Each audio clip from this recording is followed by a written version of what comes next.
Wel, ddechreuodd off yn wreiddiol rhyw 15 mlynedd nôl fel ysgol goginio, felly coginio yw sail y busnes. Ond ers hynny ni wedi agor 2 siop goffi, felly o ddydd i ddydd ar hyn o bryd, i ni'n rhedeg y siop goffi, ni cogyddion yn y cegin yn creu bwyd wrth gwrs. Mae dyn ni'r baristas, a wedyn mae dyn ni bach o siop fan hyn hefyd yn Gyfyrddin, so rhedeg hwnna. Fi sy'n rhedeg y 2 sied, y sied goffi a sied loft. So fi yn neud coffi, fi'n syrfo pobl, fi yn y gegin, fi'n neud bach o bopeth. Fi'n neud yr accounts, fi'n neud y rotas, fi'n neud bron popeth, fi'n neud gyda rhedeg y caffis stoc, neud bach o recipes gyda mam, menu development, fi sy'n sgwennu'r menus fel bod nhw yn Gymraeg a Saesneg.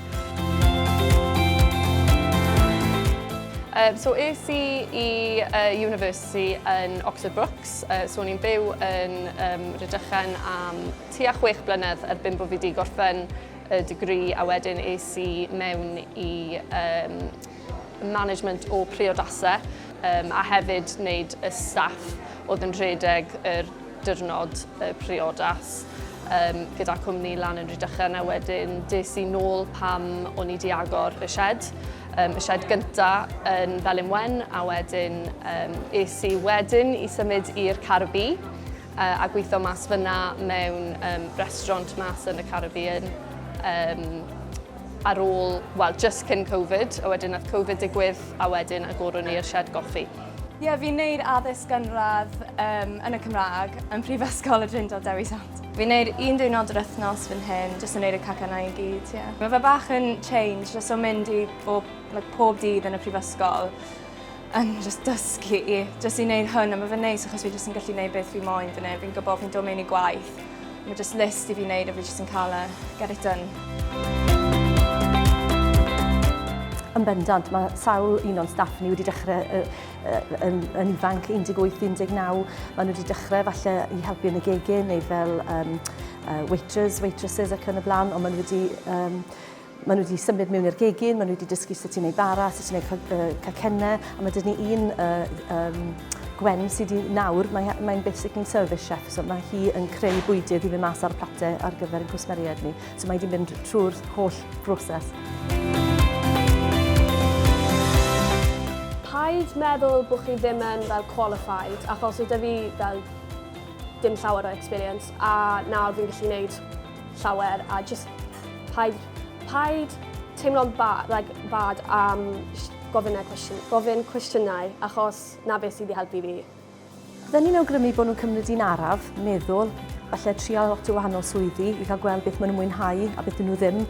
Sdim byd gwath na dechrau swydd newydd a gyrfa a wedi ffindio mas falle mewn rhyw 6-7 mlynedd bod chi ddim bod chi ar y llwybr anghywir. Felly trial lot o gwahanol pethach. Falle mewn mewn a gofyn allwch chi weithio am ddim I ddechrau gyda, jyst I gael gweld beth yw'r awyrgyrch fel beth mae'r gwaith yn golygu ac yn y blaen. A wedyn just pwysio a ceisio cael cymaint o experience a gallwch chi rili o fewn yr cwmni. Byddwn ni ddim moyn byw rhywle arall, fi'n cyfarwydd â Sir Gâr, ond mae'r cymuned mor neis fan hyn, mae'r Cymraeg yn neis ac I gymharu gyda Abertawe. O'n I yn coleg yn Abertawe, fi oedd yr unig un yn y dosbarth o'r 30 oedd yn siarad Cymraeg. So mae'n dangos I fi bod Cymraeg yn Sir Gâr yn lot well I gymharu â Abertawe. A mae fe jyst yn dangos bod byw rhywle fan hyn, a lle mae lot o bobl yn siarad Cymraeg yn rhywbeth special. Fi yn joio byw nôl gytre. Gytre yw Gyfyrddin I fi.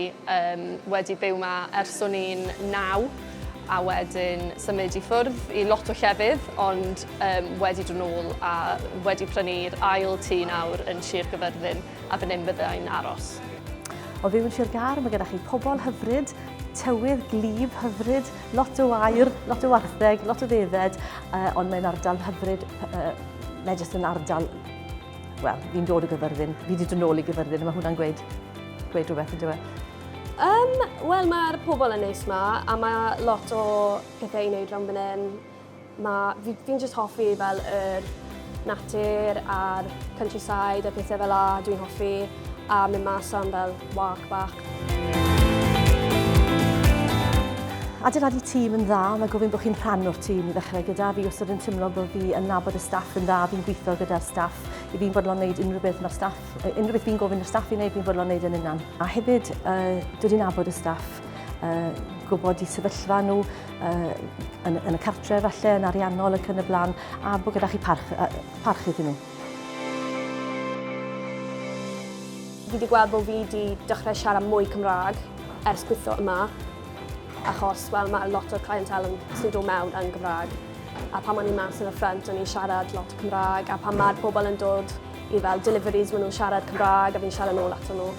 Fi'n defnyddio'r iaith Cymraeg yn y ddoi gaffi bron pob dydd, wel, pob dydd, gyda bydden ni'n gweud tua 80% o'r cwsmeriaid sy'n dod mewn, maen nhw'n joio siarad Cymraeg. Mae pobl yn dod mewn sy'n dysgu Cymraeg, a maen nhw'n licio dod mewn a gallu defnyddio fe gyda rhywun a mewn lle relaxed. Mae'n neis yn gwaith bod fi'n gallu defnyddio'r iaith, bod y siawns i cyfathrebu yn y gyfrwng y Gymraeg, a mae cymuned neis fan hyn Cymraeg yn cyferthyn, a hefyd yn y prifysgol fi'n siarad Cymraeg lot, ie. Wel, i ni yn deulu Cymraeg, i ni'n deulu sy'n yn byw yn Sir Gâr. Mae plant wedi mynd i ysgol Gymraeg, ysgol gynradd ac ysgol uwchradd. Mae'r rhan fwyaf staff yma'n siarad Cymraeg, a mae'r rhan fwyaf yn gwsmeriad ni'n siarad Cymraeg. Yn ystod yr haf ni'n cael lot o dwristiaid, mae rheini'n hoffi clywed y Gymraeg. Felly, odi mae'n bwysig, felly mae'r rhan fwyaf pethau chi ni yn creu yr bwydlen ac yn y blaen a'r y seitiau yn ddwyieithog.